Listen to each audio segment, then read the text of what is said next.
Buen día, mi nombre es Juan Rivera y el día de hoy hablaremos en un tipo de debate sobre el posconflicto. A continuación, nuestra compañera Valentina Cortés nos dará una breve introducción sobre el tema que vamos a abordar en el debate. Hola, mi nombre es Valentina Cortés. Hoy hablaremos sobre el posconflicto en Colombia. Vamos a ver personas que estamos a favor y en contra, ya que, bueno, tenemos memoria, vemos familias que hemos pasado por sufrimientos demasiado fuertes, ya que nos han, de cierta manera, causado un dolor directo e indirecto, ¿no? Han secuestrado a nuestras familias, han asesinado, han extorsionado, pero también queremos una paz para nuestro país, donde vivir allá, tener una tranquilidad, no tener que salir de nuestro país por miedo a que nos pase algo a nosotros o a nuestra familia, donde tener algo no sea un signo de extorsionar o de secuestrar. Entonces, que haya una paz en nuestro país. Vamos a empezar, quienes estamos a favor, y por ello empezaremos por Arturo. Muy buenas tardes, mi nombre es Jorge Arturo. En mi opinión, yo estoy convencido que el psicólogo tiene un papel fundamental en el posconflicto colombiano.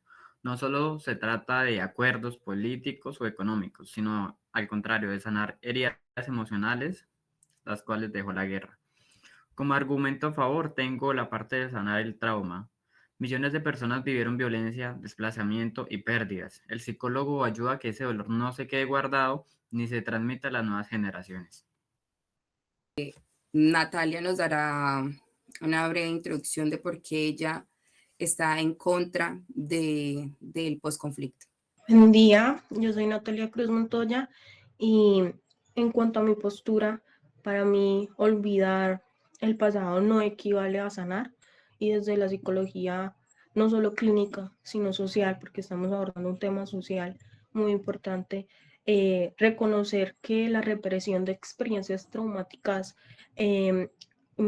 para mí no representa que se pueda generar depresión, ansiedad, y como la misma Judith Herman en 1992 en su obra sobre el trauma y la recuperación señala hacia lo que es el trauma, impide la elaboración del duelo y perpetúa el daño psicológico. Natalia, muchas gracias. Por el contrario, Jessica nos dirá también por qué está a favor del posconflicto.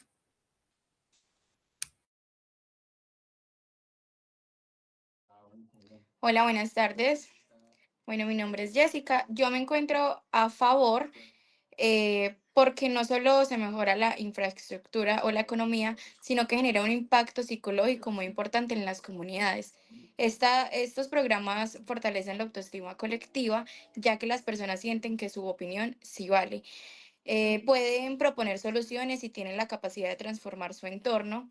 Eso aumenta la autoeficacia, es decir, que tienen más confianza en sus propias capacidades. Ok, Jessica, muchas Jessica, gracias. pregunta. ¿Cómo? Estoy respondiendo tu pregunta. Hablas de unos programas de...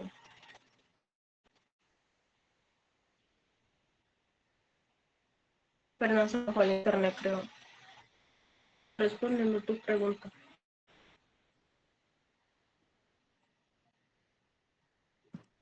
¿No me No, no, escuchan? ahí, Valen, continúa con la última parte y ya cierras.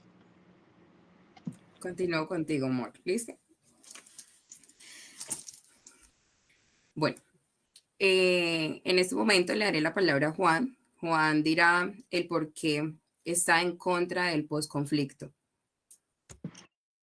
Bueno, yo por mi parte creo que realmente los efectos del posconflicto son transgeneracionales, pasan de generación en generación porque las familias siguen viviendo miedo, inestabilidad, estrés tóxico, y aunque el acuerdo de paz tiene potencial de proteger la salud mental, esto solo realmente ocurriría si se aplica desde la manera real en territorios. La Comisión de la Verdad señala que la paz se construye con presencia estatal, oportunidades económicas y programas psicosociales. Si estas condiciones no existen y continúan las economías ilícitas, el trauma sigue vivo. Por eso, para romper la transmisión del trauma transgeneracional, la implementación del acuerdo debe transformar la vida cotidiana, seguridad, apoyo emocional y alternativas económicas. Voy a hacer una serie de preguntas donde cada quien me dará su punto de vista, ya sea a favor o en contra. Empezaré haciéndole la pregunta a Juan Rivera. ¿Cómo puede la implementación del acuerdo garantizar la salud mental y la resiliencia de las nuevas generaciones en las zonas más afectadas si la falta de control estatal y la continuidad de las economías ilícitas siguen siendo una fuente diaria de estrés tóxico y amenaza?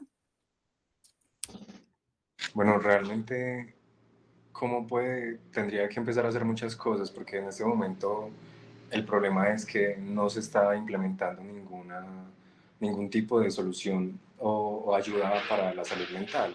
Entonces ahí es donde realmente encontramos el problema en este caso. Bueno, yo Natalia, quisiera agregarle a lo que comentó mi compañero Juan, que según la Defensoría del Pueblo en 2022, más del 60% de excombatientes en Colombia no han recibido atención psicológica integral, a pesar del acuerdo de paz que contempla programas de salud mental, 60% no ha recibido, según la Defensoría del Pueblo en 2022. Entonces, referente a esto, ¿qué podrían decir nuestros compañeros? Arturo, tiene la palabra. En mi opinión, actualmente se está trabajando un poco más para las personas que se están desmovilizando, porque también tenemos que tener en cuenta que en el posconflicto no basta con que se acabe la guerra, necesitamos sanar como sociedad y el psicólogo es el puente entre el dolor del pasado, la esperanza del futuro y por eso su rol es indispensable. También quiero agregar unas frases que me parecieron muy importantes también para mis compañeritos que están en contra, la cual es, la paz no es solo la ausencia de la guerra, es presencia de salud mental. Sin psicólogos, el posconflicto sería un acuerdo sin reconciliación. Natalia, tienes la palabra. Sí, pero ¿qué sucede cuando desde esa psicología del trauma y se sabe que se niegan experiencias y tenemos que entender que no solamente se trata de ciertos sectores del país donde más se vive la violencia, sino que es algo colectivo e indirectamente otros países, municipios viven esta violencia? Entonces, ante esta negación, Judith Herman explica que la recuperación del trauma requiere 3 etapas, que son la seguridad, la reconstrucción de la historia y la reintegración. Y si se omite la segunda etapa, que es la narración del pasado, el proceso queda incompleto y el sufrimiento persistente. Entonces, ¿qué podrías tú decir referente a esto?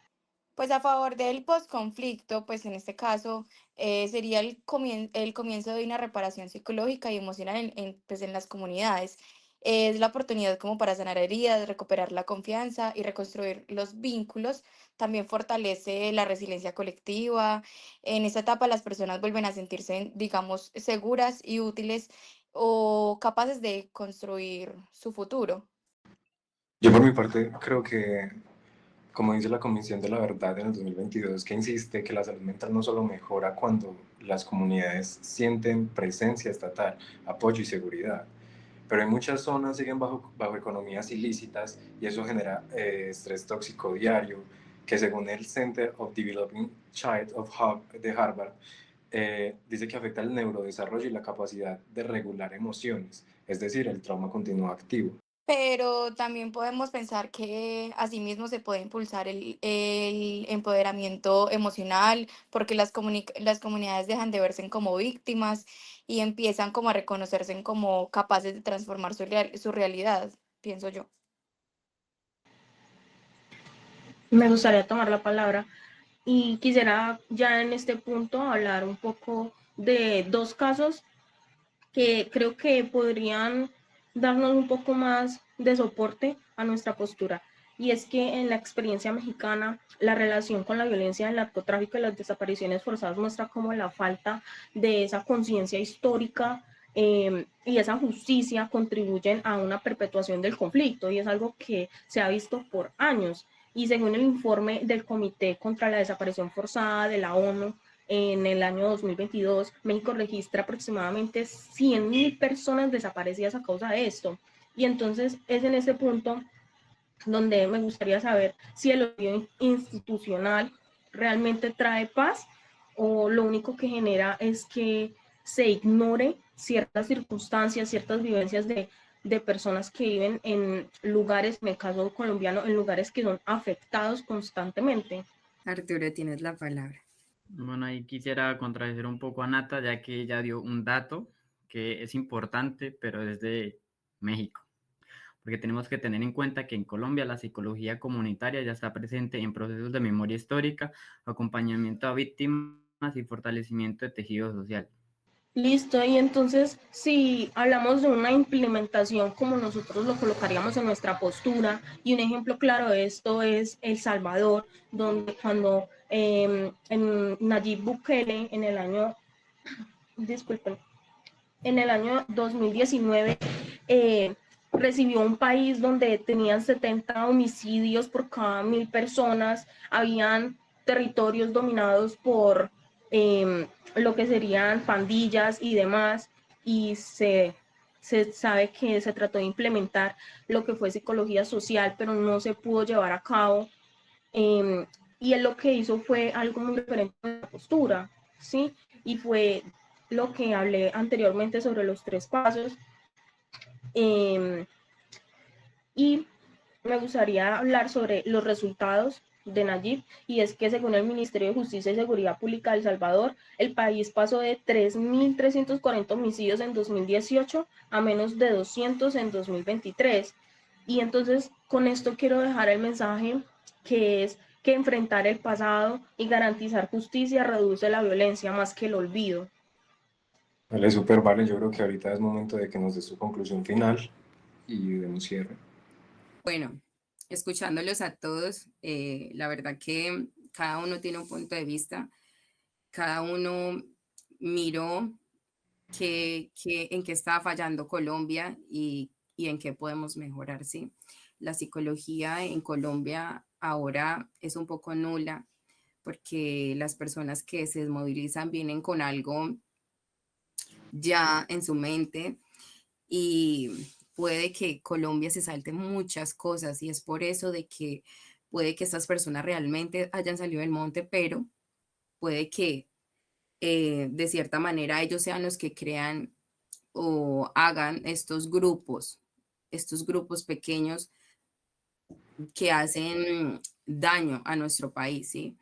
La droga en nuestro país es casi que imposible que salga de ahí.